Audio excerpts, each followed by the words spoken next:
رشيد بوكيشو مستثمر شاب من فرنسا، تحديداً باريس. بعد إتمام دراسته استطاع رفقة إخوته أن يبدأ مشروعه الاستثماري ويمتلك 4 محلات بباريس. رشيد مثال الشاب الطموح من الجيل الجديد لمغاربة العالم. اندماجه في الحياة الباريسية لا ينسيه ارتباطه ببلده الأم. نتابع ونتعرف أكثر على رشيد بوكيشو. Rachid Boukichou, je suis d'origine marocaine et avec mes frères, on a fondé une société de cigarettes électroniques. On se trouve sur le magasin d'Arcueil, donc on a plusieurs magasins, on en a 4 en région parisienne et celui-ci c'est la boutique mère, c'est la première boutique qu'on a ouverte. Elle est dans le centre, dans une petite galerie commerçante à Arcueil et ça a été là où tout a commencé. Pour mon parcours professionnel, donc j'ai eu un bac d'STI électronique. J'ai enchaîné avec un BTS d'électronique et j'ai terminé une licence pro en technico-commercial. Donc ensuite, je fais aussi quelques petits jobs pendant mes études. Avec mes frères, on a un ensemble de 4 boutiques. Du coup, on se partage un petit peu le travail. Moi, je m'occupe, je vais avoir un de mes frères qui va s'occuper un petit peu de la tenue des magasins, de la gestion au quotidien. Donc tous les petits détails qu'il va falloir aller chercher à gauche, à droite, réparer une petite chose, enfin voilà. J'ai un autre frère qui s'occupe un peu du marketing, donc il est plus sur les innovations, il est à l'écoute du marché et il essaie de se mettre vraiment à jour pour pouvoir proposer le produit adéquat. Moi, je vais plus être en gestion avec les proprios, avec les comptables, avec les banques. Voilà, je vais avoir plus cet aspect administratif de la société. Après, bon, je suis aussi dans les boutiques parce que, comme je vous disais, avec les 4 boutiques, on va en avoir une sur Villejuif, une sur Ivry-sur-Seine, une sur celle d'Arcueil et celle de Levallois. Donc voilà, on cible un petit peu. Et aujourd'hui, on est aussi dans un projet de pouvoir s'implanter dans Paris intramuros. Donc là, on est sur une négociation pour reprendre un local en intramuros. À côté de ça, pour me détendre, je fais pas mal de sport. Je suis un féru de sport. Un peu comme tout le monde, je fais beaucoup de foot. Bon, j'en fais en club, je joue quand même 2 fois par semaine. Je fais pas mal de squash et quand je peux faire un peu de natation le dimanche matin, j'essaye, mais ça reste quand même plus occasionnel que le squash que je fais à peu près 1 fois par semaine et le football à peu près 2 fois par semaine. Ça me permet vraiment de m'évader, de me détendre et voilà, c'est un vrai échappatoire pour moi.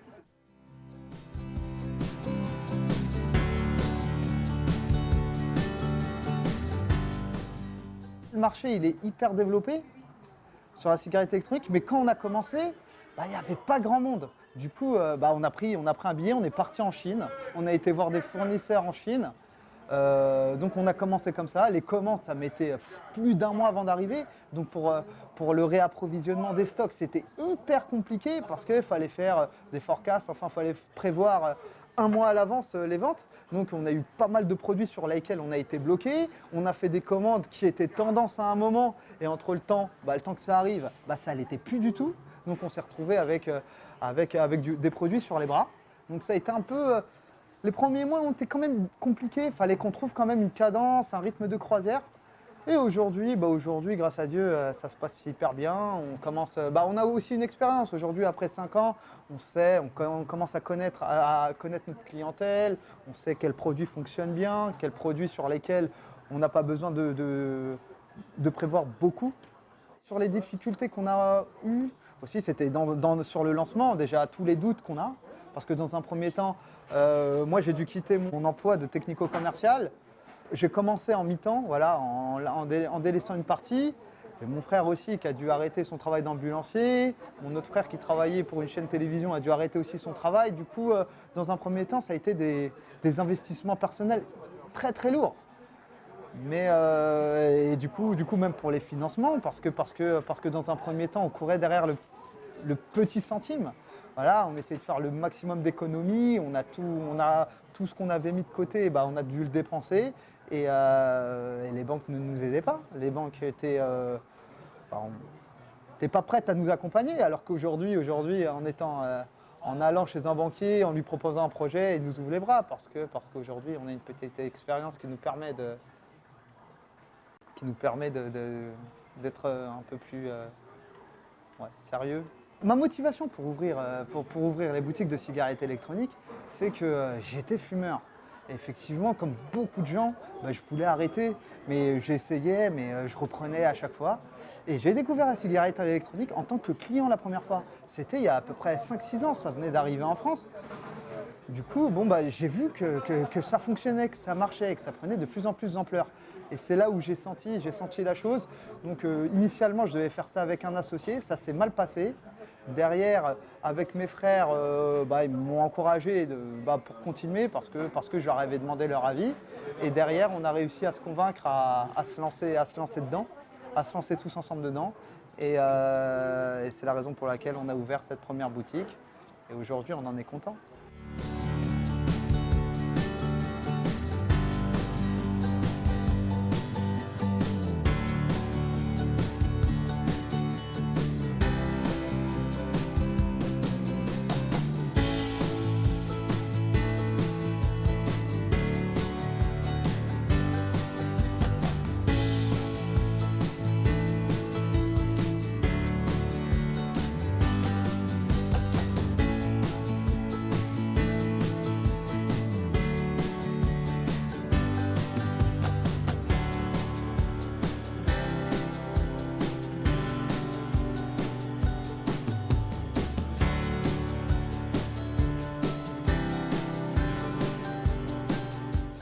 On va avoir l'art meuble qui va nous présenter toutes les cigarettes électroniques, les accessoires cigarettes électroniques qui sont un petit peu par là. Enfin, on a des petits rangements pour pouvoir entreposer les cigarettes. Ce côté-là, là c'est plutôt que côté tiroir-caisse. Ici, on va avoir les testeurs pour les goûts de cigarettes électroniques. Donc là, on a la caisse avec tous les produits qui sont répertoriés. Derrière, on a une multitude de liquides. Rachid, c'est mon grand frère. C'est mon grand frère, donc j'ai grandi avec lui. On est assez proches tous les deux. Après, au-delà de ça, on a monté un business ensemble. Donc, du coup, on a monté la marque Smoky Store. On a commencé avec un magasin il y a plus de 5 ans. Après, ça a grandi. Aujourd'hui, on a 4 magasins. Après, ça se passe bien. Après, c'est question de... Voilà, on essaie de faire notre petit bout de chemin. Au travail, ça se passe assez bien. Comme on a un multi-shop, donc du coup, on a 4 points de vente. Derrière, ça nous permet de ne pas trop se croiser. On se voit quand on fait des réunions, quand on doit prendre des décisions tous les deux. Mais mis à part ça, voilà, chacun cherche plus ou moins ses boutiques. On a chacun des tâches à faire, des rôles à faire. Et derrière, en général, voilà, ça se passe plus ou moins bien. Après, des fois, il y a plusieurs directions à prendre. On essaie de trouver la bonne solution pour le bien de la société. Après, au-delà de ça, c'est un plaisir de travailler avec lui. Car voilà, ça reste quand même mon frère, malgré qu'il y a un certain business ensemble. Mais au-delà de ça, voilà, chacun apporte sa petite pierre à l'édifice et on fait en sorte que ça se passe bien pour tout le monde. Au jour d'aujourd'hui, on a 6 salariés. Derrière nous aussi, on travaille aussi. Après nous, on fait le plus gros, tout ce qui apporte de nouvelles marchandises, etc.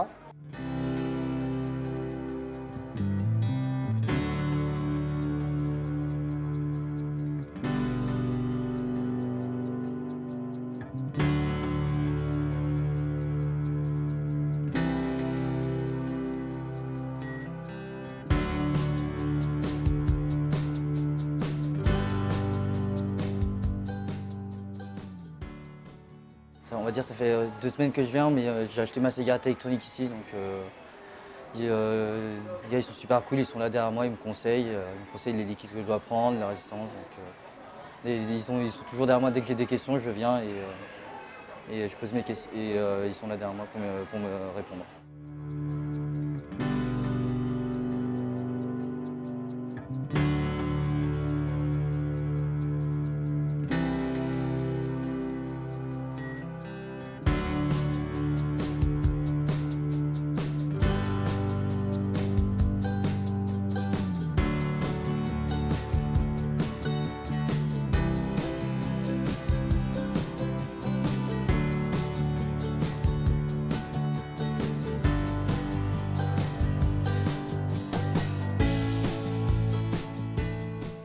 Je suis originaire du Maroc, de la région, un petit village à côté de Nador, dans la région du Rif, qui s'appelle Vni Chiker. Donc mes parents viennent de là-bas, sont nés là-bas. les deux d'ailleurs. Ils sont venus en France il y a une quarantaine d'années. Donc j'ai grandi en France, mais tous les ans j'allais au Maroc. Tous les ans, donc c'était les 2 mois et demi. On partait juste après l'école et on revenait vraiment tout juste à la rentrée, si ce n'est pas une semaine après la rentrée. Donc c'était la belle époque. On était là, le Maroc. Du coup, je suis vraiment imprégné aussi par le Maroc, parce que d'ailleurs aujourd'hui j'y vais toujours. J'y vais à peu près entre 1 et 2 fois par an. Parce que je me sens aussi bien là-bas qu'ici, quoi. Je parle la langue, je parle le rif, je parle le berbère, et je me sens bien là-bas. Oui, aujourd'hui, cette double culture, pour moi, elle est plus qu'importante, elle est essentielle. J'ai la chance vraiment d'être connaître et la culture française parce que j'ai grandi en France, j'ai tous mes amis français, j'ai connu vraiment l'école française et cette culture marocaine avec ce qui se passe à la maison, parce qu'avec les parents, ça parle que marocain, avec tous mes voyages au Maroc, j'ai ma carte nationale marocaine, c'est une grande fierté pour moi. Et avec l'adresse du Maroc, carte nationale marocaine avec l'adresse du Maroc. Non, c'est vraiment, je me sens aussi bien français que marocain. Ça peut aussi avoir ses inconvénients de temps en temps, parce que en étant français et marocain, je ne suis pas totalement français, ni totalement marocain. Donc après ça reste des problèmes sociétaux, et aujourd'hui, voilà, c'est pas moi à mon échelle qui vais pouvoir faire bouger les choses.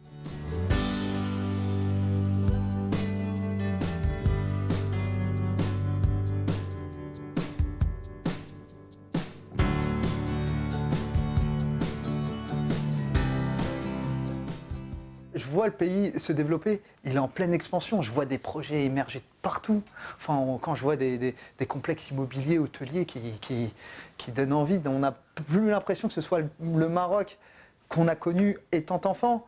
Après, c'est vrai que ça perd un petit peu de son charme aussi, parce qu'aujourd'hui, ça ressemble un peu plus à Miami que le Maroc de mon enfance, où on allait chercher l'eau à Dodane, quoi. Des choses comme ça. Mais ça reste hyper intéressant, surtout à l'âge que j'ai aujourd'hui. J'ai un peu de pouvoir d'achat et je peux me permettre de me faire plaisir. Et il y a des infrastructures et des choses pour. Investir au Maroc, ce serait plus qu'une opportunité, ce serait presque un rêve.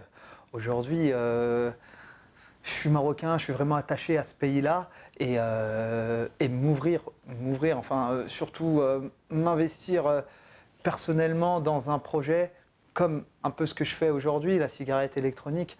Aujourd'hui, si je trouve des partenaires qui m'accompagnent, parce que en étant en France, je ne connais pas exactement comment sont faites les lois et les autorisations.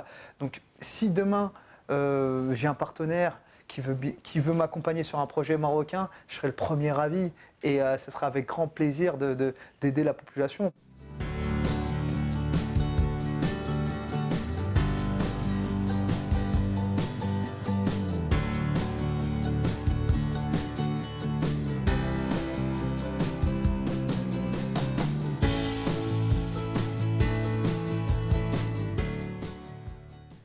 Le meilleur conseil que je pourrais donner aux Marocains, c'est vraiment de croire en leurs rêves. C'est vraiment se dire que ne pas se fermer les portes, vraiment y aller, pousser, se dire qu'on peut le faire, pourquoi pas moi, ça n'arrive pas qu'aux autres. Ça n'arrive pas qu'aux autres. Voilà. Aujourd'hui, moi j'ai eu la chance de pouvoir créer ma société, de pouvoir me développer, d'être reconnu un peu dans mon métier. Et ça n'a pas été sans embûches, ça n'a pas été facile. Mais il ne faut pas s'arrêter. J'ai eu des malheurs, j'ai eu des choses qui m'ont... des points bloquants, des choses qui ont fait en sorte, qui m'ont fait douter de moi, qui m'ont presque donné envie d'arrêter. Mais j'ai su aller au-delà de tout ça. Et aujourd'hui, j'en suis content. Et si vraiment j'ai un conseil à leur donner, c'est ne pas lâcher les études, c'est vraiment d'avoir le maximum de bagages pour pouvoir se défendre. C'est de pouvoir avoir une communication propre, savoir vraiment parler, et de croire en leurs rêves, comme je disais au début.